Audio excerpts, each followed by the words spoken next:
नमस्ते बच्चों।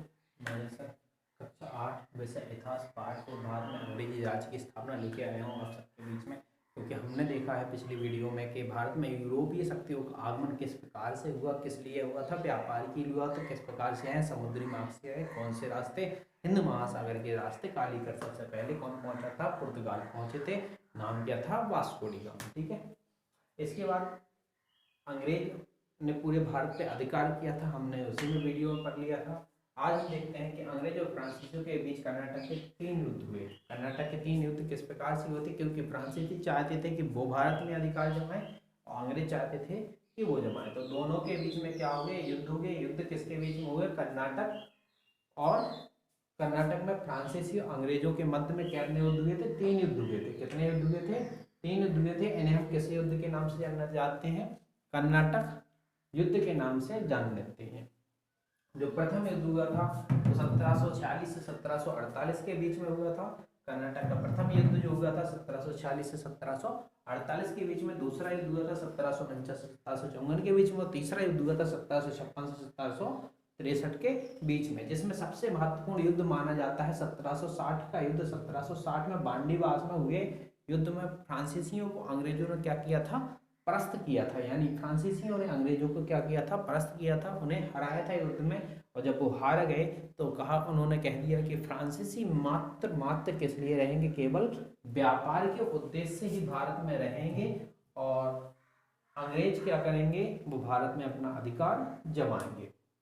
दो विशिष्ट ईस्ट इंडिया कंपनी की स्थिति को आगे बढ़ाने के लिए कौन आए थे, लॉर्ड क्लाइव। यानी ब्रिटिश ईस्ट इंडिया कंपनी की जो ताकत थे वो कौन थे, लॉर्ड क्लाइव थे। वहीं फ्रांसीसी कंपनी की जो ताकत थी वो क्या थी, डुप्ले थे। फ्रांसीसी कंपनी की ताकत क्या थी, डुप्ले थे। और अंग्रेजों की ताकत कौन थे, लॉर्ड क्लाइव थे। ठीक है। और उसी स्थिति से हम बाहर निकल के जा रहे थे बंगाल की ओर। तो बंगाल में हमने देखा कि 1756 में बंगाल के नवाब अलीवर्दी खां की मृत्यु हो गई। अलीवर्दी खां की मृत्यु हो गई। अलीवर्दी खां की मृत्यु के बाद बंगाल का नवाब उनका पुत्र जिस सिराजुद्दौला बना, सिराजुद्दौला कौन था, उसकी बहन का बेटा, इसलिए उसको कहा, उसका पौत्र सिराजुद्दौला बंगाल का नवाब बना, बंगाल का नवाब बनता है। बंगाल का नवाब बनने के फलस्वरूप मैं आपको बता दूं इसके अंदर की बात, और कि जो बंगाल का नवाब बना, जैसे ही नवाब बना तो उसे बाहरी एवं आंतरिक शत्रुओं का क्या करना पड़ा, सामना करना पड़ा। बाहरी एवं आंतरिक शत्रुओं का उसे क्या करना पड़ा, सामना करना पड़ा। इन बाहरी एवं आंतरिक शत्रुओं को कुछ धनी व्यक्तियों का भी समर्थन प्राप्त था, जिसके तहत अंग्रेज भी इन विरोधों में शामिल होने लगे। जिसके तहत उसने देखा कि जो उस टाइम पे, मैं आपको बताऊं, उस टाइम पे जो अंग्रेजों को सुविधाएं दी जाती थी वो नवाब के द्वारा दी जाती थी। किसके द्वारा, नवाब के द्वारा। किस लिए सुविधाएं दी जाती थी, व्यापार के लिए। तो व्यापार करने के लिए उन्हें कोलकाता में व्यापारिक कोठी खोली थी। कहाँ, कोलकाता में क्या खोली थी, व्यापारिक कोठी खोली थी। किसने खोली थी, अंग्रेजों ने। कहाँ खोली थी, कोलकाता में। तो कोलकाता में जो व्यापारिक कोठी खोली अंग्रेजों ने, उस कोठी पर उन्होंने क्या किया, किलेबंदी कर दी, यानी किले बनाना शुरू कर दिए अपने। तो उसकी सूचना सिराजुद्दौला को मिलती है। सिराजुद्दौला उसे रोकने के लिए कहता है, किंतु अंग्रेज नहीं माने, जिसके तहत सिराजुद्दौला ने अंग्रेज कोलकाता पर क्या कर दिया, आक्रमण कर दिया और उसे अपने अधिकार में ले लिया। जिसकी सूचना देखिएगा, मैं आपको बताऊं कि जिसकी सूचना मद्रास में बैठे, कहाँ, मद्रास, मद्रास में बैठे कौन से व्यक्ति थे, मद्रास में बैठे क्लाइव थे। कौन थे, क्लाइव, लॉर्ड क्लाइव जो मद्रास में बैठे थे, जिसकी सूचना इन्हें प्राप्त होती है। तो लॉर्ड क्लाइव क्या करते हैं, नौसेना बेड़े के साथ, नौसेना मतलब समुद्री रास्ते से नौसेना बेड़े के साथ कहाँ पहुंचते हैं, बंगाल नौसेना बेड़े के साथ बंगाल की ओर आगे बढ़ते हैं और उन कोलकाता पर पुनः अधिकार करने के लिए युद्ध लड़ते हैं। जिसके तहत 9 फरवरी 1757 को अलीनगर की संधि होती है सिराजुद्दौला और क्लाइव के बीच में, जिसमें कहा जाता है, मैं आपको बताऊं, जिसमें कहा जाता है कि देखो इस संधि में क्या कहा गया था कि बंगाल, क्या कहा गया था, बंगाल, बिहार, उड़ीसा, बंगाल, बिहार, उड़ीसा में बिना कर दिए अंग्रेज व्यापार कर सकते हैं। अलीनगर की संधि में लॉर्ड क्लाइव के द्वारा और सिराजुद्दौला में जो संधि हुई उसमें क्या कहा गया था कि बंगाल, बिहार और उड़ीसा में बिगर कर दिए व्यापार करने की अनुमति देगी। लेकिन क्लाइव इससे संतुष्ट नहीं था। क्लाइव ने और सांठगांठ बैठाना शुरू कर दी, यानी जो विरोधी थे इसके नवाब के, उसके साथ बैठना शुरू कर दिया, जिसके तहत उसने षड्यंत्र रचना शुरू कर दिया। और इस षड्यंत्र में कुछ व्यापारी शामिल हुए। व्यापारियों के नाम थे, मैं आपको बताऊं तो राय, दुर्लभ, जगत सेठ, अमीचंद जैसे ये 3 बड़े व्यापारी शामिल थे। साथ में इनके विरोध में मीर जाफर भी हुआ। मीर जाफर कौन था? बंगाल के नवाब सिराजुद्दौला का सेनापति। मीर जाफर कौन था? बंगाल के नवाब सिराजुद्दौला का सेनापति, जो क्या हुआ, इनके विरोध में शामिल होने लगा, षड्यंत्र में शामिल होने लगा। किसके साथ? अंग्रेजों के साथ। क्योंकि ये क्या चाहता था? बंगाल का नवाब बनना। कौन चाहता था? मीर जाफर। मीर जाफर बंगाल का नवाब बनना चाहता था, इसलिए इसने क्या किया? अंग्रेजों के साथ साठगांठ बैठाना शुरू कर दी। और इस साठगांठ में राय, दुर्लभ, जगत सेठ, अमीचंद जैसे व्यापारी भी शामिल हुए। जब ये पूरे षड्यंत्र रच लिया गया तो क्या किया गया कि सिराजुद्दौला पर लॉर्ड क्लाइव ने अलीनगर की संधि का उल्लंघन का आरोप लगाया है। अलीनगर की संधि तोड़ने का आरोप लगाया, जिसके तहत उसने कहा कि हम क्या करेंगे, सिराजुद्दौला को दंडित करेंगे, युद्ध की चुनौती दे दी। तो क्लाइव ने जब चुनौती दी तो सिराजुद्दौला कहाँ पीछे रहने वाले थे? तो बेटा सिराजुद्दौला भी आगे बढ़ चले युद्ध के लिए, और दोनों कहाँ? प्लासी के मैदान में पहुंच गए। कहाँ पहुंच गए? प्लासी के मैदान में। कौन पहुंच गए? बंगाल के नवाब सिराजुद्दौला और लॉर्ड क्लाइव, यानी बंगाल के नवाब सिराजुद्दौला और लॉर्ड क्लाइव के बीच क्या हुआ? प्लासी का युद्ध हुआ। कब? 1757 में। सिराजुद्दौला की इसमें मृत्यु हो जाती है। कैसे हो जाती है? क्योंकि षड्यंत्र पहले ही रच चुका था। जब षड्यंत्र पूरा हो गया तो युद्ध में बंगाल के जो नवाब थे सिराजुद्दौला, इनका सेनापति मीर जाफर विरोध में था। तो जब ये युद्ध के लिए पहुंचते हैं मैदान में, तो मैं आपको बताऊं कि सिराजुद्दौला मीर जाफर को आदेश देते हैं युद्ध में हलचल करें, अंग्रेजों पर आक्रमण करें, किंतु मीर जाफर निष्क्रिय खड़ा रहता है। मीर जाफर निष्क्रिय खड़ा रहता है। तो सिराजुद्दौला को बिल्कुल समझ जाते हैं कि उनके साथ षड्यंत्र रचा गया है, हम उनका विरोध हुआ है, तो युद्ध से भागने लगते हैं, यानी मैदान से वो क्या करते हैं? भागने लगते हैं, जिसके तहत उन्हें घेर लिया जाता है। और जब वो भागते देखते हैं तो सब पूरी की पूरी सेना में हलचल मच जाती है, सब भागने लगते हैं, किंतु सिराजुद्दौला को चारों ओर से घेर लिया जाता है। इसकी हत्या मीर जाफर के पुत्र ने कर देता है। मीर जाफर का पुत्र सिराजुद्दौला की हत्या कर देता है। और जिस षड्यंत्र के लिए लॉर्ड क्लाइव या अंग्रेजों ने मीर जाफर को बंगाल का नवाब बना देते हैं, तो आपको बता दें कि सिराजुद्दौला युद्ध में मृत्यु हो जाती है।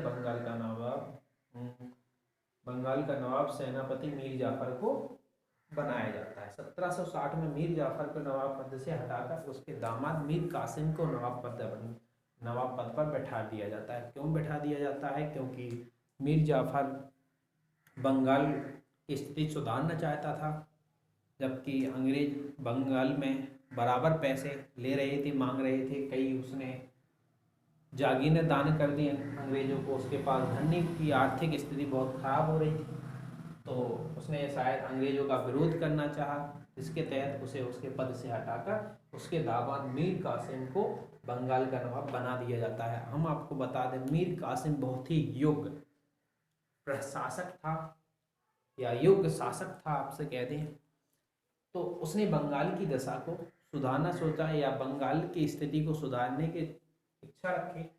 तो मीर कासिम ने जब इच्छा रखी तो उसने सबसे पहले अपनी राजधानी मुर्शिदाबाद से मुंगेर स्थापित। किसने की? मुर्शिदाबाद से मुंगेर। मुंगेर कहाँ पड़ता है जी? बिहार में। मुर्शिदाबाद से मुंगेर अपनी राजधानी स्थापित की। किसने? मीर कासिम ने। मीर कासिम ने सबसे पहले क्या किया? मुर्शिदाबाद से अपनी राजधानी मुंगेर स्थापित की, क्योंकि पहले जो राजधानी थी वो मुर्शिदाबाद थी, किंतु मीर कासिम ने अपनी राजधानी मुर्शिदाबाद से मुंगेर स्थापित की और तोप खाने की स्थापना मुंगेर में की, तोप खाने की स्थापना मुंगेर में की, शस्त्रागार की स्थापना मुंगेर में की, मुंगेर की किलेबंदी शुरू कर दी, जिसकी जानकार और साथ ही उसने अपना सेनापति किसे जर्मन व्यक्ति समरू को बनाया, क्योंकि भारत के व्यक्ति कैसे थे, किसी के साथ भी मिल जाते थे, तो उसने क्या किया कि उसने अपना सेनापति जर्मन व्यक्ति समरू को बनाया। एक समरू नाम का जर्मन व्यक्ति था, उसे अपना सेनापति बनाया और युद्ध के लिए खड़ा हो गया। तो इस प्रकार से देख इसने अपनी बंगाल की दशा सुधारने की सोची, और जब उन अंग्रेजों को इसकी जानकारी होती है कि उसने अपनी राजधानी मुंगेर स्थापित की, कहाँ से, मुर्शिदाबाद से मुंगेर स्थापित की, अपना सेनापति समरू नामक व्यक्ति को बनाया, तो अंग्रेज इसे अपने कैसे नवाब पद से हटाकर पुनः मीर जाफर को नवाब पद पर बैठाना चाहते थे, किंतु मीर कासिम को अच्छा नहीं समझा, मीर कासिम को कासिम समझा, या कहते हैं कि मीर कासिम ने इसका विरोध किया। तो मीर कासिम अंग्रेज से युद्ध करने में सक्षम हो गया, किंतु युद्ध में से उसे भागना पड़ा। इस प्रकार से ये प्लासी का मैदान की युद्ध की घटना थी। आज की वीडियो में इतना ही, आगे इसके बाद में कल बढ़ाने की।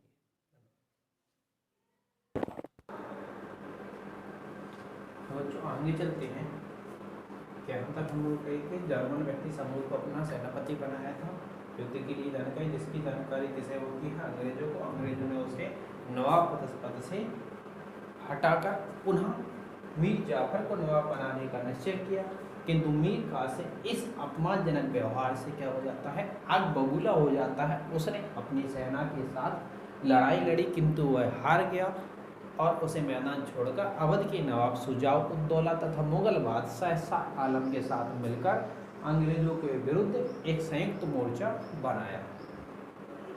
ठीक है बेटा, क्या किया था उसने, मीर कासिम ने जैसे ही अपनी योग्यता दिखाई तो अंग्रेज जान गए। अंग्रेजों ने क्या किया, उसे हटाने के बारे में सोचा। जैसे ही सोचा तो उसने क्या किया, युद्ध के लिए तैयार हो गया, अपनी सेना के साथ युद्ध लिया, किंतु वह हार गया। तो उसने अपने मैदान छोड़कर भागा और अवध के नवाब शुजाउल उद-दौला तथा मुगल बादशाह शाह आलम के साथ अंग्रेजों के विरुद्ध एक मोर्चा बनाया। जब मोर्चा बनाया तो अगली बार युद्ध होती है, दोनों सभी का सामना होता है, यानी दोनों सेनाओं का सामना कहाँ होता है, बक्सर के युद्ध में, या बक्सर मैदान है, ठीक है, वहाँ पे एक युद्ध होता है, उसे बक्सर का युद्ध बोलते हैं। कहाँ, 1764 में, 1764 में बक्सर के मैदान में युद्ध होता है, जिसमें तीनों सेनाओं का संयुक्त मोर्चा अंग्रेजों की सेना के साथ 1764 में बक्सर नामक मैदान में युद्ध के लिए तैयार होता है, और दोनों ही सेनाओं के बीच में भीषण युद्ध होता है। किंतु एक बार फिर से वही बात होती है कि अंग्रेज क्या होते हैं, विजय होते हैं, और मीर कासिम एक बार फिर से मैदान छोड़कर भाग जाता है, यानी भूमि छोड़कर भागने के लिए विवश हुआ, और एक बार पुनः मीर जाफर को बंगाल का नवाब बना दिया जाता है। इस घटना से पूरा भारत हिल गया था, और यहीं पर इस कहते विद्रोह को दबा दिया गया। इसके बाद पूरे 100 साल लगे स्वतंत्रता के दूसरे विद्रोह को होने में, क्योंकि ये कब का था, 1757 का बेटा, और एक हुआ था 1857 का, जिसमें हम कहते हैं अपनी रानी लक्ष्मीबाई लड़ी हुई। तो यहाँ से यहाँ तक पूरे 100 साल लगे थे दूसरे विद्रोह को होने में। तो आपका ये लेसन यहीं तक कंप्लीट हो जाता है। ठीक है, इसके क्वेश्चन आंसर भी आपको दे दिए जाएंगे, उनको आप करके नोटबुक पर लिख कर भेज दिया करें। धन्यवाद।